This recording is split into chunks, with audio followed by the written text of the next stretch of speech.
大家好，我现在在湖北利川，又在下雨了。最近恩施雨水特别多，基本上每天都在下雨。今天来看一个与众不同的东西。大家应该看过《西游记》吧？基本上每个人都看过，从小看到大的。我们去年去陕西走了一下，看到孙悟空的老家，就常说的水帘村。那么今天来的这个地方呢，就是有一个天然的孙悟空的像。跟真的孙悟空差不多，现在去看看。我们相当于是在树林里面探险一样的。孙悟空大家非常熟悉，《西游记》可能大家看了无数遍。那么，是否真的有这个人呢？其实是有原型的。你像唐僧的原型，大家应该都知道，是唐朝的一个和尚，叫做玄奘，有玄奘墓，还有玄奘译经的地方，这个我们都去看过了。那么孙悟空原型是谁？他也是叫做悟空禅师，真的叫悟空啊，只不过跟唐僧、玄奘不是同一个时代的人，两者相差差不多100多年，不好走啊。大家看看这个地方，现在雾气弥漫，我是问了好多村民才往里面走的。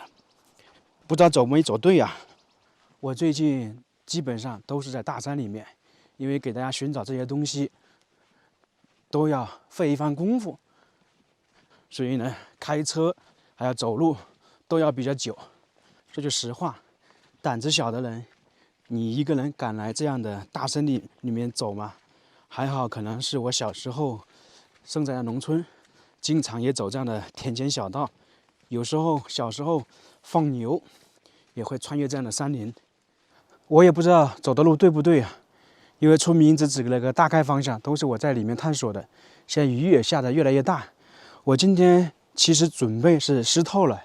那最关键的是，我是怕等一下航拍的时候不行，因为在一个山谷里面有雾气，如果航拍不了，那就白费了。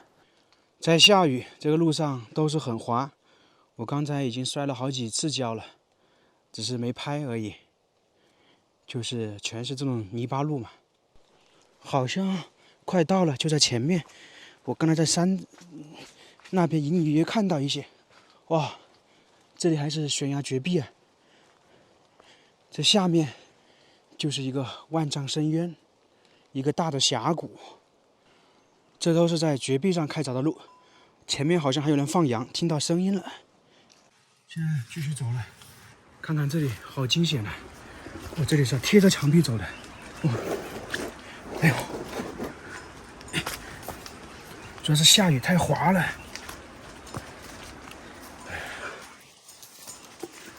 抓的东西都没有。在那个方向还得走几百米啊，这里都是大的石头。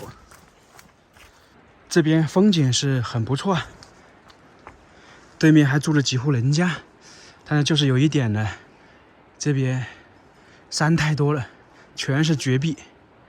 历尽千辛万苦，终于到了。大家看一下，这里是一个大的峡谷，两边呢都有人住。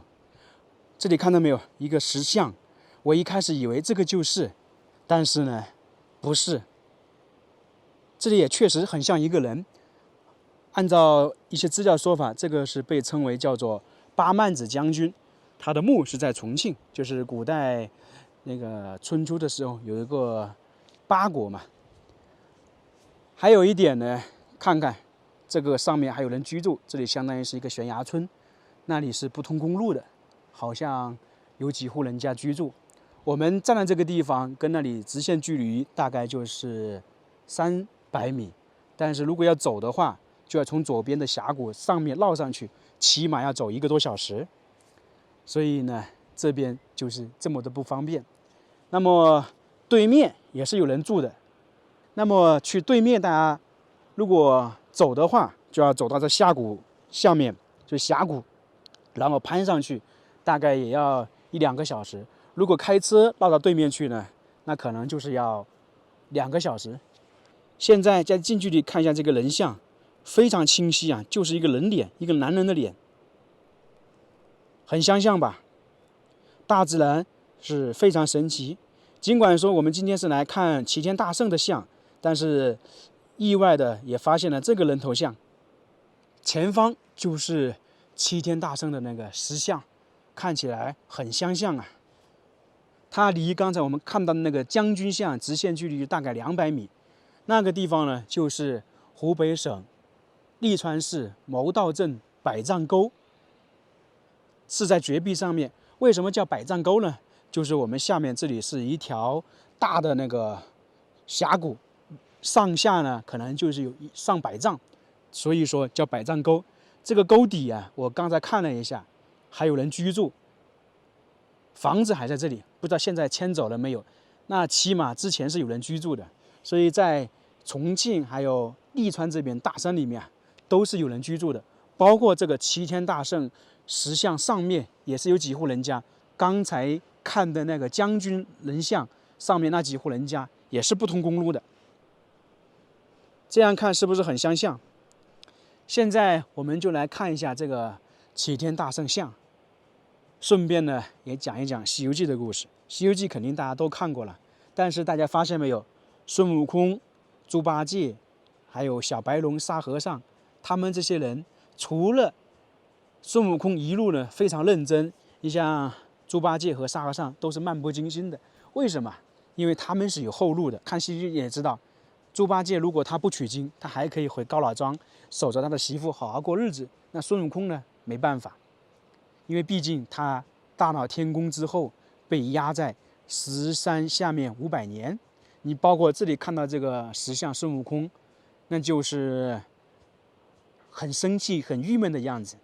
那同时大家都知道孙悟空是石头变成的，那这里刚好又是齐天大圣像，所以说你如果《西游记》反过来看的话，大家会了解到底有什么含义呢？我们就简单说一下，网上也有这样说哈，《西游记》按照我们现在正常叙述看的话，就是说唐僧去西天取经，那一开始呢他是一个人过去，后面呢招收了好几个徒弟，一路到达那个西天，取完经又回到大唐，但是在路上呢就遇到很多困难，9981劫难嘛。那么很多妖怪，大家发现没有？有背景的，最终呢都接回去了；没背景的都被打死了。这个很现实吧？然后你如果《西游记》反过来看呢，大家仔细了解一下，这个才是不一样的人生，也可以说是真实的人生。也就是说，如来派师徒4人带上那个经书和小白龙去我们说的大唐传教，在路上呢遇到了各种各样的困难，各种各样的妖怪，打来打去呢，发现大部分的妖怪都是有后台的。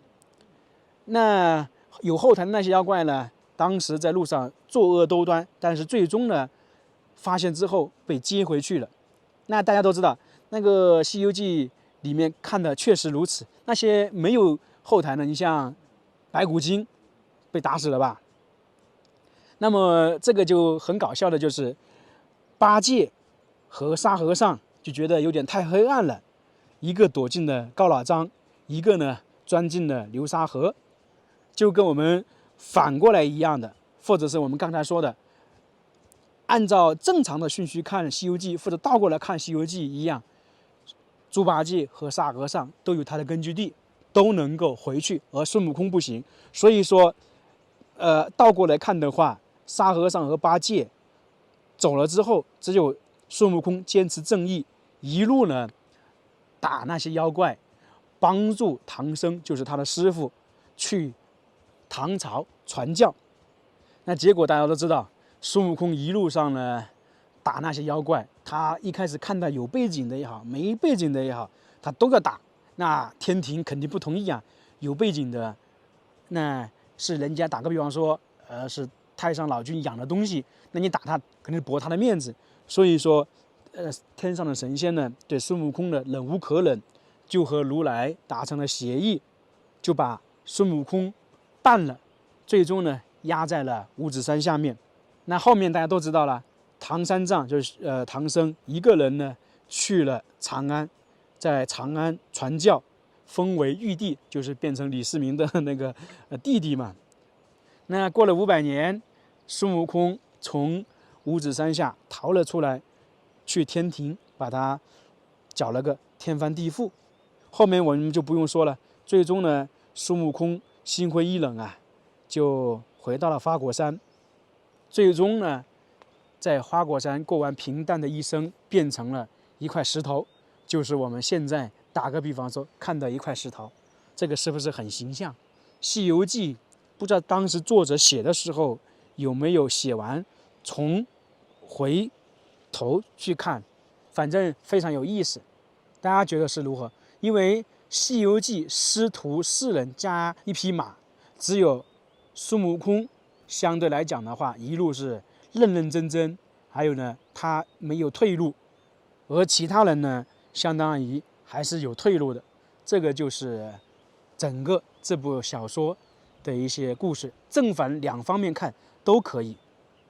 这个齐天大圣的石头，是不是可以寓意为那个最后的结局？大家说是不是？